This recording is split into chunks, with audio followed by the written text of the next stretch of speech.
Indie games, indie games, indie games. For the past 5 years, I've been obsessed with independently made games. Not sure why it even happened, but if I have to take a guess, I would assume it's because before any mainstream game is released, you pretty much know everything there is to know about it, leaving no mystery. And yes, I'm aware this makes me sound like a hipster. And also, don't think I hate mainstream games. I just think they have a tendency to recycle, and quite frankly, wear out a franchise. And maybe it's just me, but I think everyone looks the same. And on top of that, very convoluted storytelling. Back to that in a second. At the end of the day, a company is a company. They need to make money. And that's not to say that independent companies don't want to make money. They do. It's just in many ways, it's not all about money. So getting back when I was talking about storytelling, I like all types of stories in video game. I believe companies think the more complex a story is, the more engaging it will be. For instance, Sonic 3 had a very simple story. Knuckles stole your Chaos Emeralds, you get them back. And the contrast to that is the Metal Gear Saga. I truly don't know what's happening. Something to do with Fox Die and the Patriots and yeah. But I will say the Big Boss story is easier to follow than the Solid Snake story. And yes, comparing Sonic to Metal Gear isn't a fair comparison. All I was simply getting at is when I find a game that's easy to comprehend story-wise and the gameplay is solid, I tend to go towards that. Anyway, all this was just a long-winded way to kind of highlight today's game. Humble Bundle is kind of a funny thing. You pay $1 and get like 80 games, and all for charity, so win? Anyway, buying the bundles actually makes up most of my gaming collection. So I installed the games that look good to me, and I found one game that really caught my eye. The game is called Tiny and Big's Grandpa's Leftovers. It's one of the weirdest games I ever played in my life, but it is fantastic. So, bringing it back full circle, what is the story? A bastard by the name of Big stole something very important to you.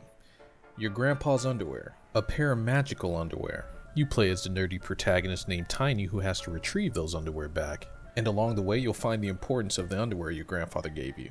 So a little history of Tiny and Big. It was actually started as a tech demo in 2009 as a class project, then later on made into a full version in 2012. It's won numerous awards throughout the indie scene and has a very positive rating on Steam. Also, it has yet to be released for any other platform other than PC.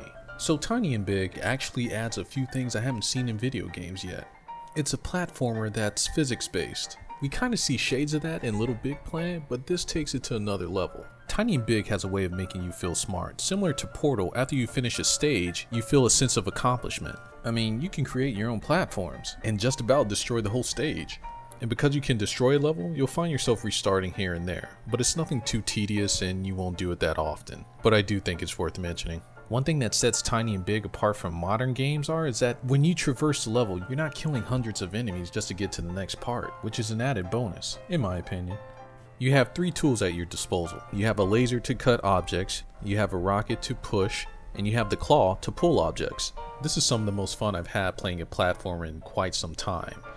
The last one I could remember was probably Mario Galaxy. That may be blasphemous to some, and I understand, but I'm just being honest.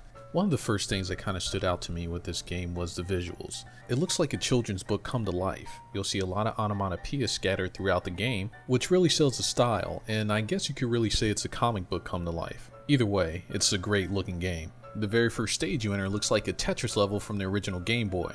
But other than the gameplay and visuals, one of the many highlights of this game is the music. It has a very funk jazz style to it.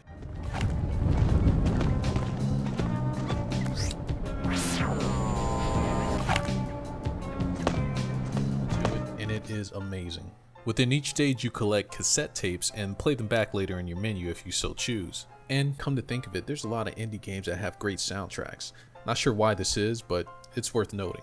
Tiny and Big is not a game to wear out as welcome at all. It has 6 stages to choose from, so it's not very long, but the hours spent were very memorable, and some of the most unique experiences you may even have with the game.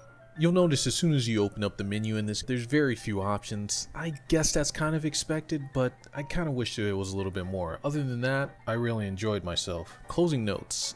If you enjoyed Mario, Conker, Banjo-Kazooie, or any N64 3D platformer, I think you will really enjoy this game, and I highly recommend you downloading it or picking it up.